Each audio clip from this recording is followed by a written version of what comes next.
નમસ્કાર, world media ન્યૂઝમાં આપનું સ્વાગત છે। હું છું સફી શેખ। જોઈએ આજના નવા સમાચારો। અંકલેશ્વરમાં નશાના કાળોબાર સામે ભરૂચ એસઓજીએ મોટી કાર્યવાહી હાથ ધરી છે। ગુજરાત હાઉસિંગ બોર્ડ વિસ્તારમાં દરોડો પાડી એક મહિલાને 1 કિલોથી વધુ ગાંજાના જથ્થા સાથે ઝડપી પાડતા નશાના વેપારીઓમાં ફફડાટ વ્યાપી ગયો છે।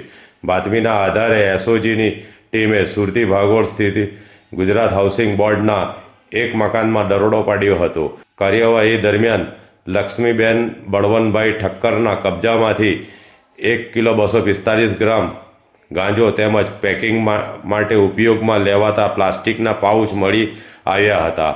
પોલીસે અંદાજે ₹62,000થી વધુનો મુદ્દામાલ કબજે કરી મહિલાની અટકાયત કરી છે। તપાસમાં રૂકસાના ઉર્ફે એના નામની અન્ય મહિલાની સંડોવણી પણ સામે આવતા પોલીસે તેને વોન્ટેડ જાહેર કરી શોધખોળ શરૂ કરી છે।